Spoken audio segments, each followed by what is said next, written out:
Cumprimentos, irmãos, com a paz do Senhor Jesus. Vamos ler a palavra do Senhor.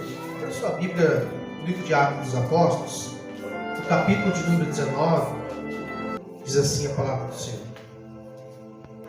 E sucedeu que enquanto o Apolo estava em Corinto, Paulo, tendo passado por todas as regiões superiores, chegou a Éfeso e, achando ali alguns discípulos, disse: recebestes vós já o Espírito Santo quando crestes?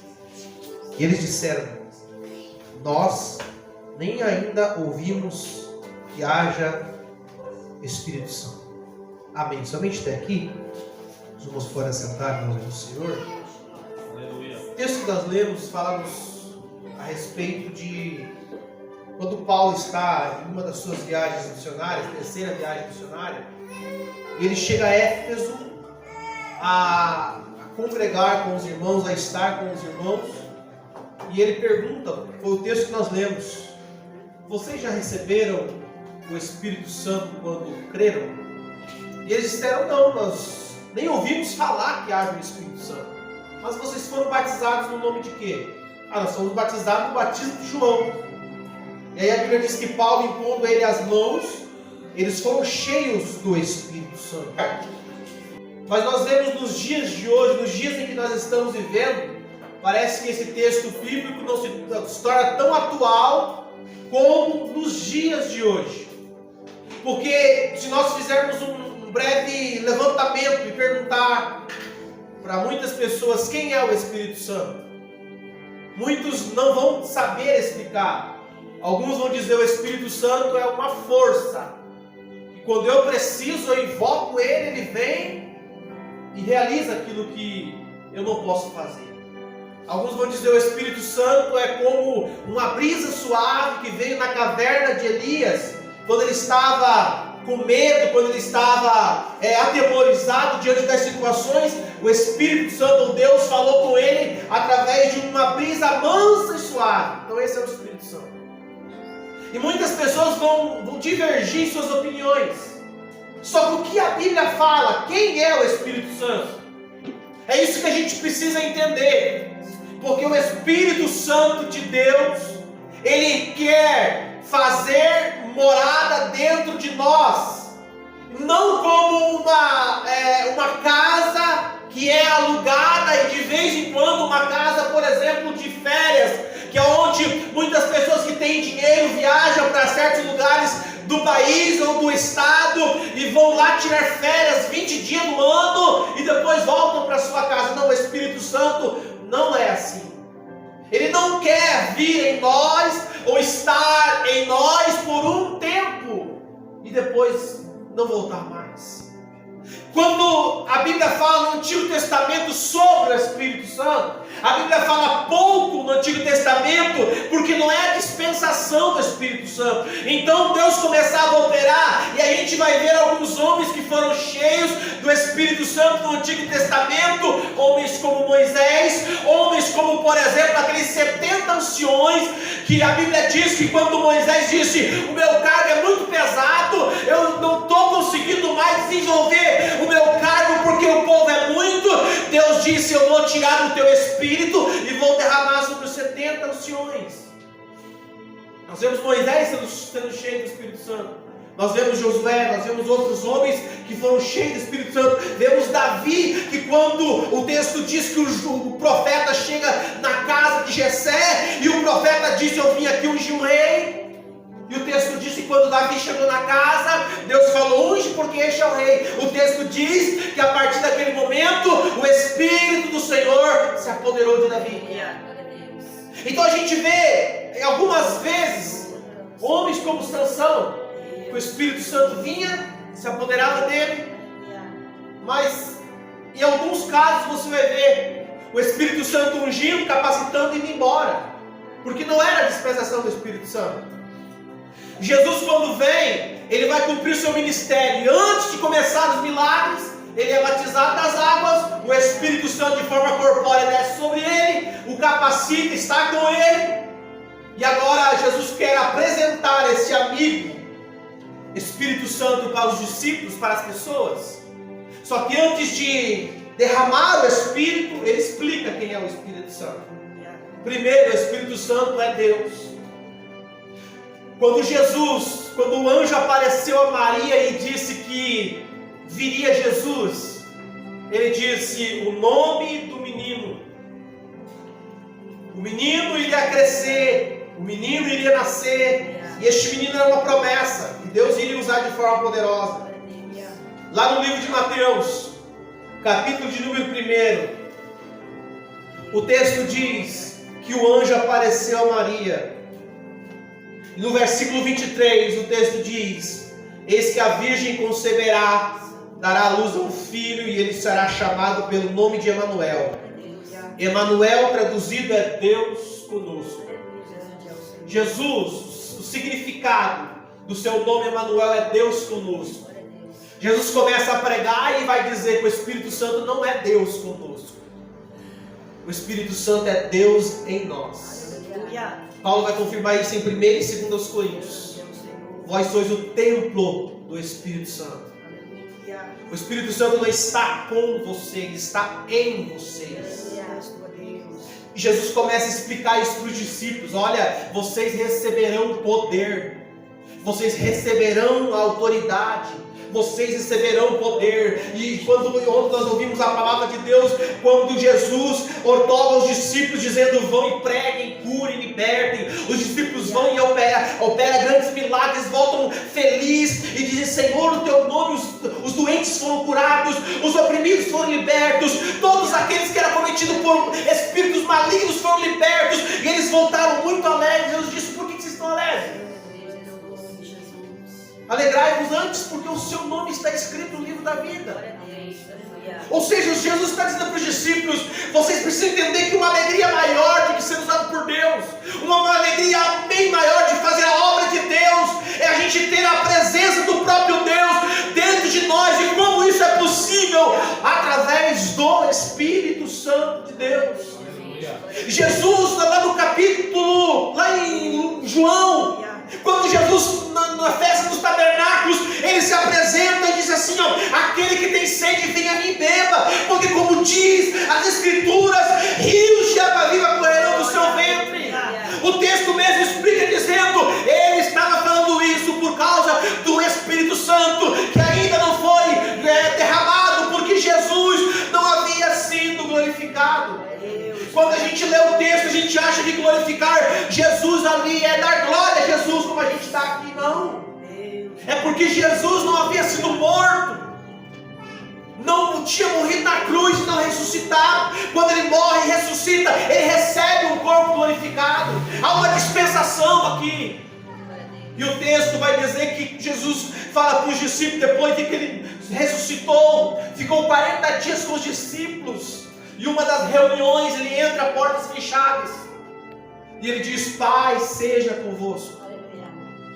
E o texto diz que ele assoprou sobre eles e disse: recebeis o Espírito Santo. É naquela hora que o Espírito Santo começa a morar nos discípulos. É ali que começa o processo da regeneração, que é o Espírito em nós.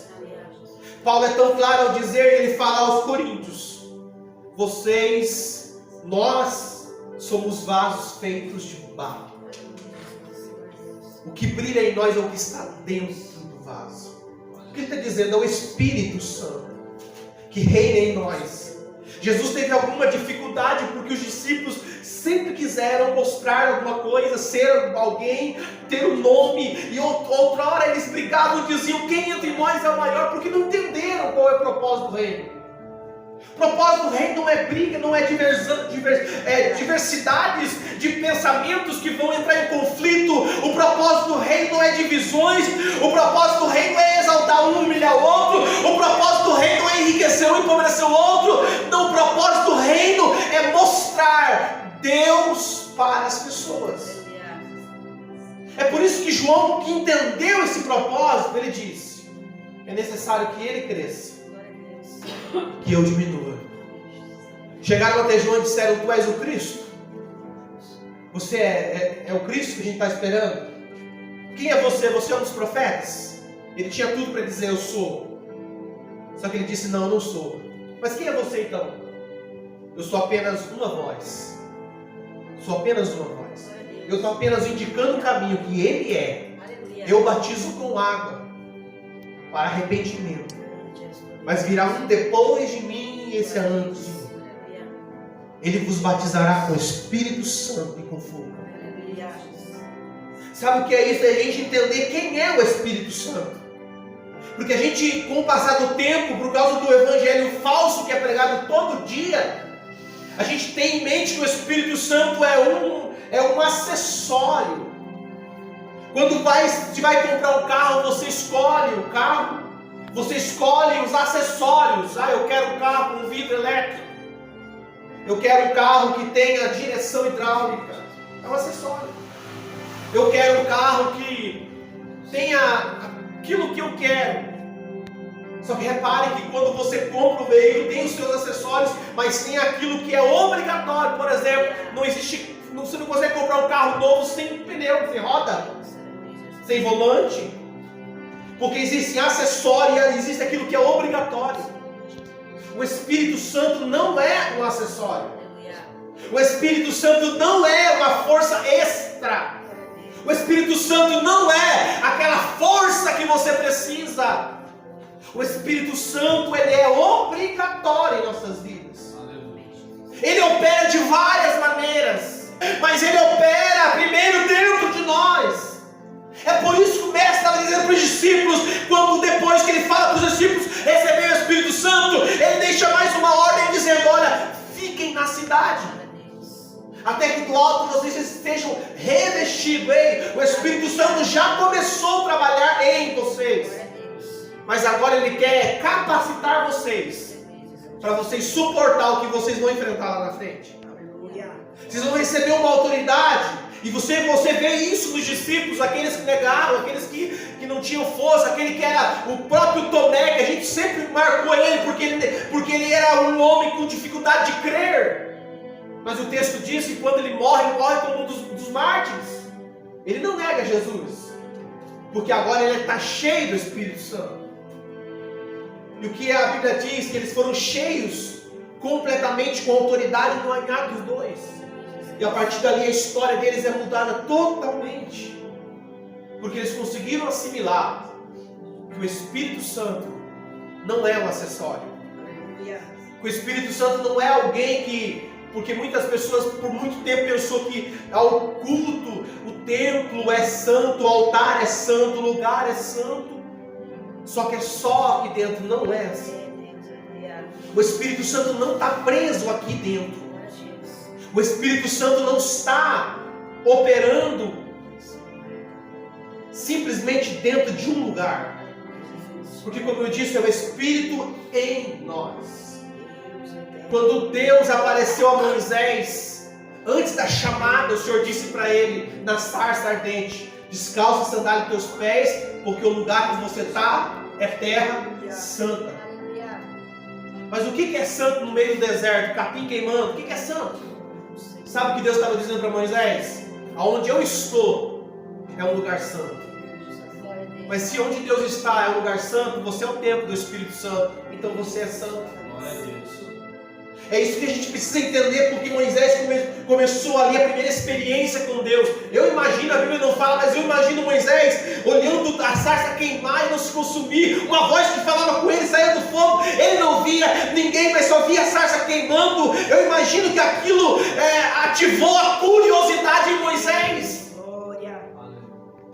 E depois de alguns anos, ele tem o privilégio de subir numa montanha, num monte, onde ele vê um monte trovejando, tremendo, e ele não tem medo de subir para falar com Deus naquele monte.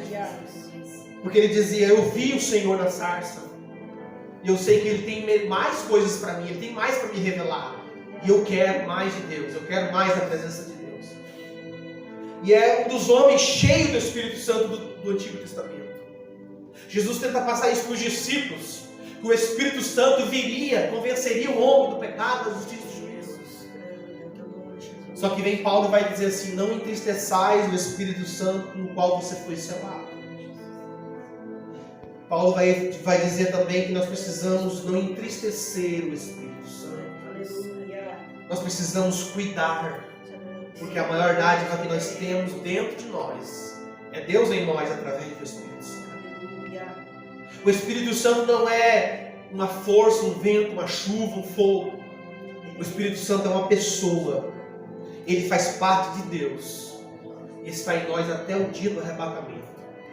Ele prepara a noiva, a igreja, nós, para encontrar com Cristo nos ares.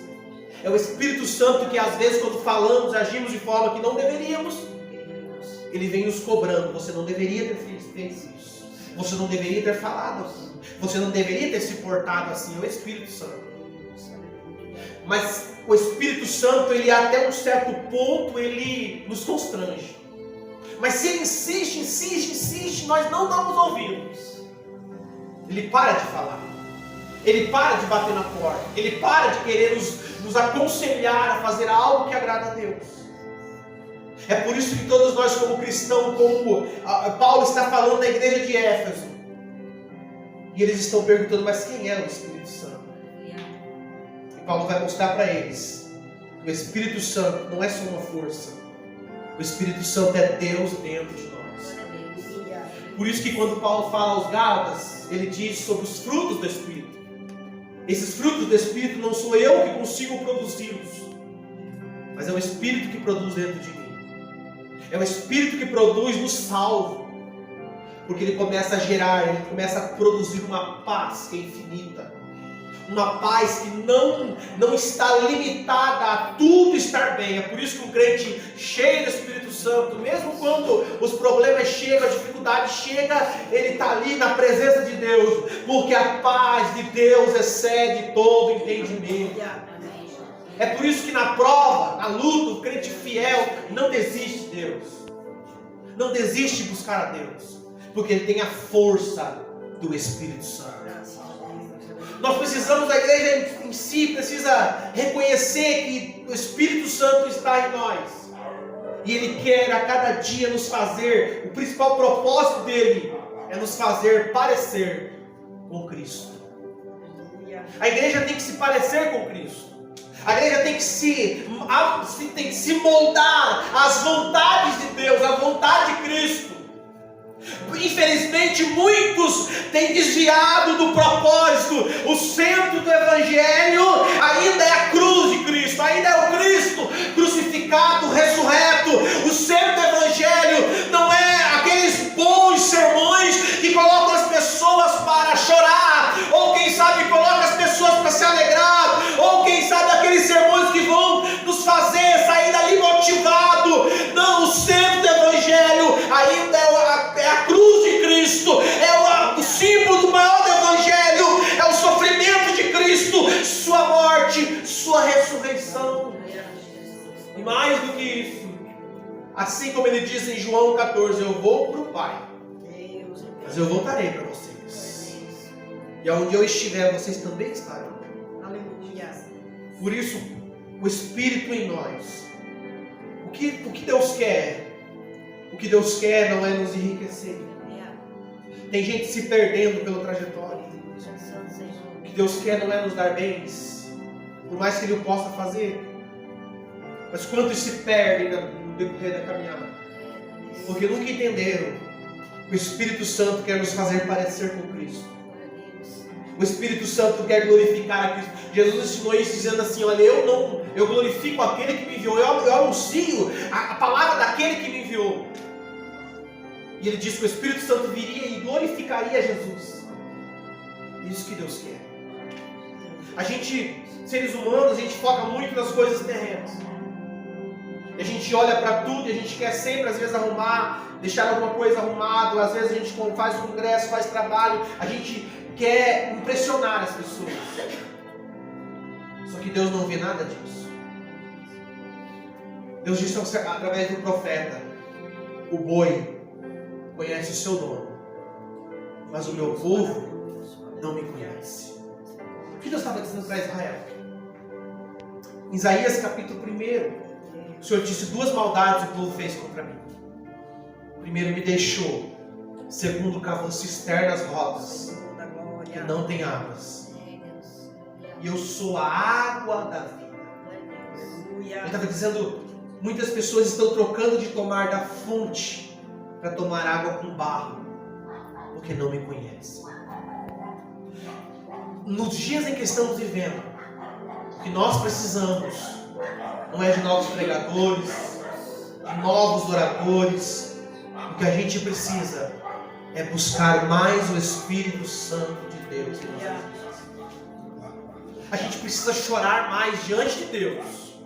A gente precisa quebrantar mais diante de Deus por aquilo que as pessoas brigam e se matam hoje, que é o dinheiro, o ouro, a prata. No reino de Deus isso não tem valor. Tanto que é sem valor que João, quando descreve o céu, a Nova Jerusalém, ele diz que as ruas são de ouro. Está dizendo que o ouro para Deus serve só para ser pisado. Porque mais do que o ouro e do que a prata, você tem um grande valor para Deus. Porque você carrega o tesouro de Deus, que é o Espírito Santo. É por isso que Paulo disse: cuidado, não entristeça o Espírito Santo. Viva ao ponto de ser sensível à voz de Deus. Você fez algo errado, automaticamente o Espírito Santo vai te corrigir. Você falou, você agiu e não é da vontade de Deus, automaticamente alguns vão dizer que a consciência não é o Espírito Santo. Sansão foi um homem escolhido por Deus. Deus falou através do anjo, o próprio Cristo ainda não tinha sido manifestado e operava como anjo do Senhor. No capítulo 13 de Juízes, e ele diz para os pais de Sansão: este menino será grande. Ele vai começar a livrar Israel das mãos dos filisteus. A Bíblia diz que o menino crescia, o Espírito do Senhor se apoderava dele. Ele era nazireu. Ele tinha algumas restrições. Só que o texto diz que ele foi quebrando as restrições, desobedecendo Deus. Na primeira vez, o Espírito Santo, depois do pecado dele ainda, se apoderou dele e ele operou. Ele foi um dos homens que começou a subjugar os filisteus. Ele voltou a pecar. O Espírito Santo continuou usando ele. Ele, terceira vez, ele pecou. E assim foi. Chegou um dia que ele já estava acostumado com o que estava fazendo. A Bíblia diz que ele dorme no colo de Dalila e ela consegue persuadi-lo e diz: de onde vem tua força? De onde vem esse poder que você tem? Conta o teu segredo. Conta para mim. E ele começa a enrolar ela. E ela, com a mesma sagacidade de Eva, ela consegue descobrir o coração dele. E ele diz: eu sou nazireu de Deus, desde o ventre da minha mãe. Nunca passou navalha sobre minha cabeça. Ela não precisava nem ter cortado o cabelo dele, porque ali foi a força dele embora. O texto diz que ela chama alguns homens, eles cortam o cabelo de Sansão. E quando ele desperta, ela diz assim: Sansão, os filisteus vêm sobre ti. E ele diz mais uma vez: sairei como antes eu havia feito, porque eu tenho força, o Espírito Santo está em mim. E o texto diz que ele não sabia que o Espírito Santo havia se retirado. Quando ele levanta, não há forças mais. Quando ele levanta, o que há é só a carnalidade dele, que não resolve nada. E o texto diz que eles pegaram Sansão, queimaram seus 2 olhos, colocaram para brincar diante do seu Deus. O homem que era projeto de Deus, tinha sido escolhido por Deus desde o ventre de sua mãe, agora está servindo de brincadeira para os inimigos. Porque alguém sem o Espírito Santo pode achar que tem alguma coisa, mas só serve para que o diabo brinque com ele lá fora. Quantos você não vê por aí? Filhos de crentes, pregadores, homens que já foram usados por Deus, que hoje está na mão do diabo lá fora. O diabo está brincando com a vida deles. Por que isso? Porque brincaram com a dádiva de Deus, que é o Espírito Santo. Desprezaram os mandamentos, desprezaram a obediência à palavra, deixaram ser levados. E o texto diz que ele lá com os olhos queimados, não enxergava nada, com o cabelo na cabeça raspado, e o texto diz que o cabelo na sua cabeça começou a crescer. Isso quer dizer, um tempo ele estava como escravo, E dentro ali, a Bíblia diz que ele faz uma oração a Deus. Ele pede para que Deus lhe dê força uma última vez. O homem que era para ser uma promessa de Deus, acabou morrendo debaixo do templo, né? Do próprio Deus dos filisteus. Porque desprezou o Espírito Santo. O Espírito Santo em nós, ele nos faz parecer com Cristo. É por isso que Jesus disse: é necessário que eu vou para o Pai, para que o Pai, e eu vou interceder para o Pai, e Ele vai enviar o Espírito Santo. É por isso que o texto diz: fiquem na cidade 10 dias de oração. 10 dias fechados no cenáculo. O cenáculo não era uma casa baixa, era uma casa no segundo andar. Um lugar no segundo andar, eles ficavam reunidos orando a Deus. Porque eles receberam uma promessa de Jesus: fiquem na cidade, vocês vão ser cheios do Espírito Santo. E o texto diz no capítulo 2, que o Espírito Santo foi derramado com propósito no capítulo 2, mas eles foram cheios. E a partir dali, o Espírito Santo não se retirou mais. Ele está hoje aqui nas nossas vidas. Ele está hoje em você. Ele reina em nós. Só que lembre-se de uma coisa: o Espírito Santo não é um acessório e não é uma força extra. O Espírito Santo é Deus. Por isso que aonde você vai, onde você está, Ele está. O que você fala, Ele ouve. O que você ouve, Ele ouve. Aonde você vai, Davi, ele afirmou isso de uma forma tão categórica que ele disse: para onde fugirei da tua presença? Se subir ao mais alto do céu, lá o Senhor está. Se eu descer à profundeza do abismo, o Senhor está lá também. Porque o Espírito Santo não está através de nós, Ele está em nós. Aonde você vai, Ele vai. Deixa eu lhe dizer que o Espírito Santo está com saudade de uma igreja que depende exclusivamente dele. O Espírito Santo está com saudade de ser Deus em nossas vidas. O que é isso? Eu ir ao culto e, como diz o texto, eu ter fome e ter sede de Deus. Porque o Espírito Santo quer ser o nosso ajudador. Ele quer estar em nós todos os dias, mas não quando eu preciso. A gente fala e a gente prega, a gente diz que nós confiamos em Deus, cremos em Deus, irmão, mas para Deus, infelizmente, muitas pessoas estão vivendo para Deus, e eu falo isso, repito várias vezes. Tem gente tentando encaixar Deus na sua vidinha medíocre, tem gente tentando encaixar Deus no espacinho do seu final de semana, no espacinho da campanha ou de um propósito. Ah, não, esse aqui é o tempinho de Deus, e qualquer coisa que acontece, lá vai o tempo de Deus embora. E a gente, às vezes, muitas pessoas vão ao culto e acham que aquele uma hora e meia é tudo. Ei, o Espírito Santo não vai ficar aqui quando a gente fechar. Ele vai em você, dentro de você. Então, o teu culto vai continuar quando você sair daqui. Vai continuar no trajeto da tua casa. Vai continuar quando você chegar dentro da sua casa. O teu culto vai continuar até o momento que você for dormir. Se você tiver intimidade com o Espírito Santo, até em sonhos Ele pode falar com você. Quando você acordar amanhã, não sei que hora, o Espírito Santo vai estar ali com você. Porque Ele não está preso dentro de uma igreja. Ele está dentro de você, porque você é o templo. Por isso, viva para esse propósito. Não deixe como o próprio Sansão. Não deixe escapar. Porque quando Paulo fala sobre entristecer, e se ele fala isso, é possível a gente entristecer o Espírito Santo. E se a gente fizer isso, quando chegar no último dia, a trombeta vai tocar. E só vai ouvir a voz do Espírito Santo aquele que tem o Espírito Santo. Ah, mas eu cresci na igreja, eu tenho dom. Ah, mas Deus quer chamar pessoas sensíveis à sua voz. Pessoas que não estão nem aí se vão agradar os outros ou não. Mas que vão dizer: Deus, eu quero te agradar enquanto eu viver aqui nessa terra. Enoque andou com Deus e Deus para si o tomou. Enoque é uma figura clara sobre o arrebatamento da igreja. A igreja precisa, eu e você como igreja precisamos andar com Deus, ao ponto de Deus olhar para nós e dizer: eu quero vocês aqui comigo. Aleluia. Mas para isso, não extinguais o Espírito Santo. Não despreze o Espírito Santo, porque Ele é Deus.